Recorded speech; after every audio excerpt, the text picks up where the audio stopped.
What's up guys, how you doing? Welcome to another video. So today we're here to look at the new firmware update for the DJI Osmo Action. Now this one was released at the beginning of December, very quietly in fact. There wasn't really much said about this. It just kind of appeared and I saw in my Mio app that it was available, downloaded it, and I've got the release notes, had a look through, and I thought I would come and share with you guys what it's all about. Let you know, is it any good? Is it worth doing the new update? What does it involve? So first of all, just so you guys are clear, specifically we are talking about the new firmware, which is the v1.01.10.00.40. So version 01.10 basically is the latest one. Came out, I believe, on the 10th of December. And I've got the release notes right here, and let's look at what it includes. What's new? It says that there is now optimized color for a more realistic and vivid color performance. So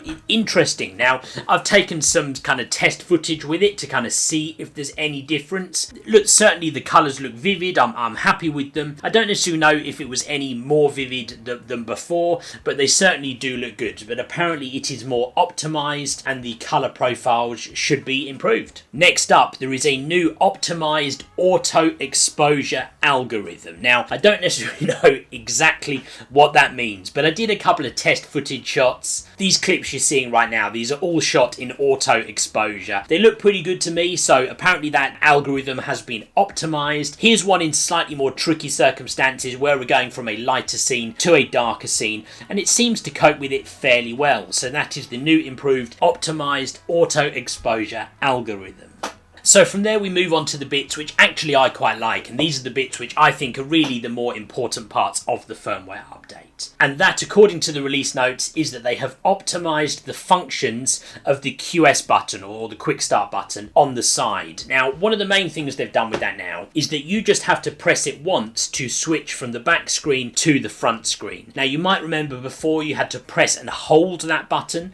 That is still the case if you're recording. So if you want to switch mid-recording, you press and hold that button and it will switch from the front screen to the back screen. Your clip still stays continuous. They changed that a few firmware updates ago. But now, as you can see, from the back screen, we just press this side button once, press it once, and we have switched around to the front screen. So simple as that. Quite like that one, that's decent.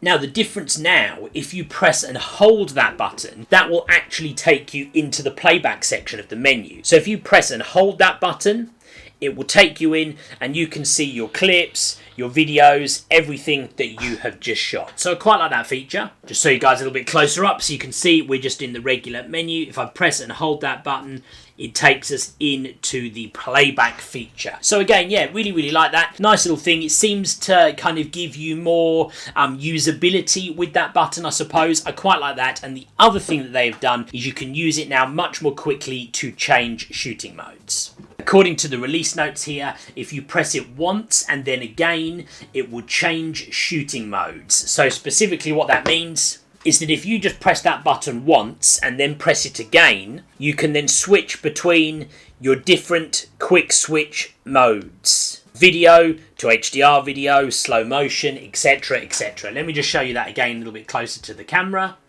If you press it once and then again, you can see you can now start to switch through the different modes.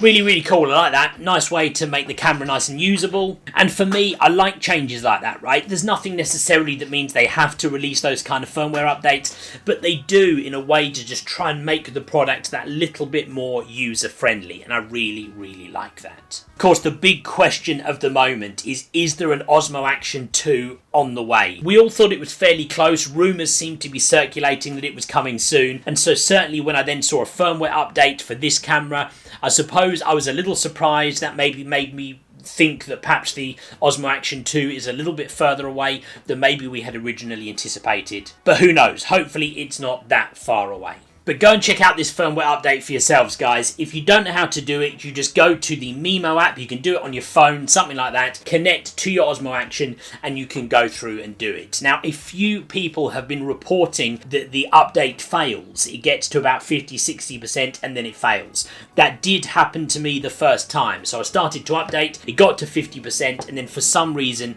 the update failed. For me, I just went back in and did it a second time and it updated perfectly. So if that does happen to you, my best advice would be don't panic, just try it again and chances are it will work out fine. DJI in their release notes have suggested to restart your Osmo Action or re-upload your DJI Mimo app. I didn't do those things. I literally just tried to update the software again and it did it. So I would just persist with it and try it again if it doesn't work the first time.